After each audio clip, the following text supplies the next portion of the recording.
मुझे ये बात करनी चाहिए नहीं करनी चाहिए, लेकिन मैं आपको ये बता रहा हूँ कि कल रात जब पकड़ दकड़ पूरे पाकिस्तान में हो रही थी तो हम सब इमरान खान के चाहने वाले हैं। इमरान खान साहब की लीडरशिप पे हमने काम किया है, बहुत कुछ सीखा है, बहुत कुछ समझा है।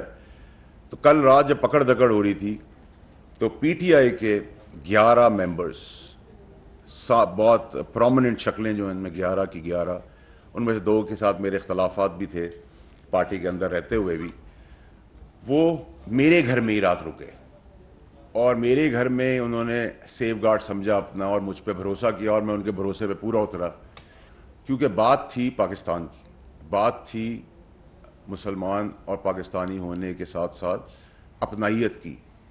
हम जिधर लड़ाई लड़ रहे हैं और जिस आपस में जो 2 तरफा लड़ाई चल रही है, अगर न्यूट्रल प्लेटफॉर्म से मैं आपसे बात करूंगा तो मेरी गुजारिश अपने तमाम वर्कर्स से ये होगी कि आप इमरान खान साहब से प्यार करते हैं, हम सब करते हैं।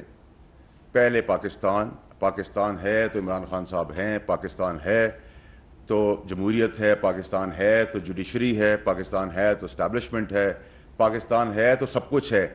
अगर पाकिस्तान ही ना हो तो मैं, आप, मीडिया की टीम, हम कहाँ होते, क्या होते। तो हमारा पहला मुद्दा जो है फाउंडेशंस पाकिस्तान है। मेरी गुजारिश ये है कि जज्बात भड़काए जा रहे हैं इमरान खान साहब के साथ। मैं पहले भी कह चुका हूँ, जब अपनी प्रेस कॉन्फ्रेंसेस में जो बातें मैंने की वो इमरान खान साहब को बचाने के लिए, इमरान साहब की ज़िंदगी को संभालने के लिए, पाकिस्तान को बचाने के लिए की, और वो एक एक बात पूरी तरह सही होती चली गई।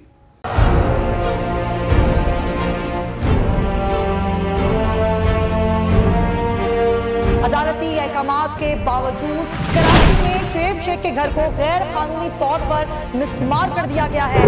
बोल के खिलाफ इंतकामी कार्रवाइयों में तेजी। कराची में को चेयरमैन शुएब शेख का घर गिरा दिया गया। बोल के खिलाफ इंतकामी कार्रवाइयों का सिलसिला जारी है। सिंध हुकूमत की अदालती अहकामात की खिलाफ वर्जी। सिंध हाई कोर्ट का स्टे ऑर्डर नजरअंदाज।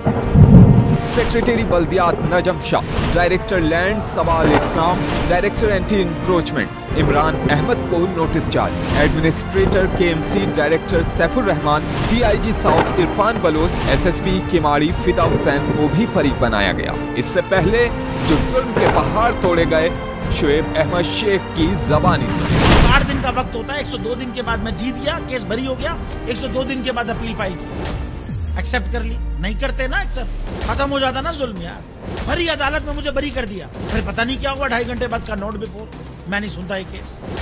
खड़े रहते अपने फैसले पे, मिट जाता जुल्म। अल्लाह ताला ने बिठाया इस इन कुर्सियों पे इनको यार, ये अल्लाह ताला की तरफ से फैसले करने हैं।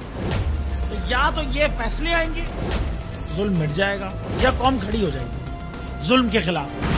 हर मुश्किल के बावजूद बोल हकीकी सहाफत करता रहेगा।